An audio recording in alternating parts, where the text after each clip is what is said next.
toma algumas decisões que contrariam, como eu disse ontem, a capacidade do ser humano de entender. Não é que Deus faça as coisas erradas, de maneira nenhuma. Ninguém pode interpretar assim. É o que Deus faz, é o que Ele mesmo escreveu, que os pensamentos dele não são os meus. Ele diz que o pensamento dele é mais alto do que o meu. Quando ele diz que o pensamento dele é mais alto que o meu, quando nós viemos para cá, nós viemos redondos. Então você está lá em cima, você enxerga longe. Quando Deus diz que o pensamento dele é mais alto que o meu, Ele está apenas dizendo para mim que Ele enxerga mais longe sobre a minha vida.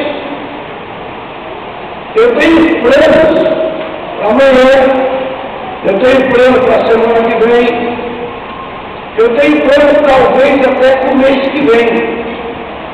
Mas para o ano que vem eu já não posso fazer plano mais. Eu não sei como vão estar as coisas. Agora Deus bem além do que eu posso imaginar.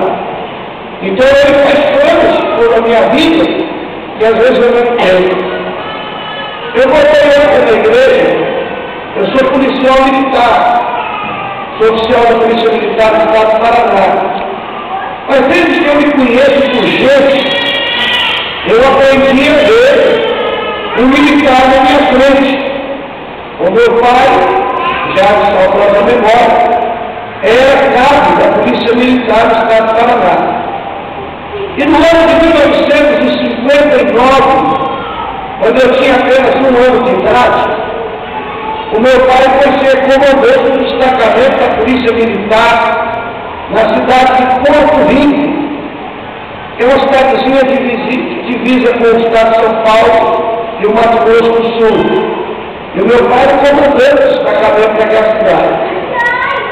E meu pai conta que um dia ele estava almoçando e chegou alguém correndo e falou para ele, disse, olha cara, corre até o bar da esquina, porque o soldado seu está lá caído no chão e tem um jagunço com uma faca na mão lá, com o facão, prestes para tirar a vida do soldado.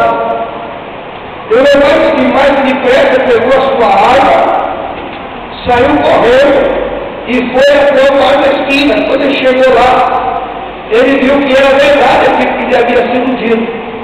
O soldado estava caído no chão, já ferido, e o jagunço tinha um facão na mão, e já ia quase tirar a vida do soldado. O meu pai então sacou da arma, deu um tiro e matou aquele homem que queria matar o soldado. Por esse crime que meu pai cometeu, ele foi transferido da cidade de Porto Rico para a cidade de Luanda, para esperar o julgamento. Depois de cerca de uns 3, 4 anos, veio o julgamento do meu pai. E nesse julgamento, meu pai saiu absolvido por 5-2. Como não existia o Tribunal de Justiça Militar, meu pai foi submetido ao julgamento do Tribunal de Justiça Comum. E por ter sido condenado a ter sido absolvido por 5-2, o promotor de justiça entrou com uma apelação requerendo um novo julgamento do meu pai. Por causa desse novo julgamento, nós tivemos que mudar, primeiramente para Maringá, posteriormente a Cruzeiro do Oeste, e por último nós mudamos para uma cidadezinha chamada Boa Esperança, que era um distrito da cidade de Pérola, no estado do Paraná. E assim que nós chegamos lá, veio a notícia que era para o meu pai voltar para Luanda para ser submetido ao segundo julgamento. Então meu pai foi da sua família em Boa Esperança e foi para Luanda para o segundo julgamento. Quando meu pai participou do segundo julgamento, já não era mais o mesmo juiz, não era mais o mesmo promotor, já tinha passado quase 10 anos, já não era mais o mesmo jurado, de maneira que nesse segundo julgamento, o meu pai acabou sendo condenado a 6 anos de reclusão cumprindo a penitenciária central do Estado do Paraná.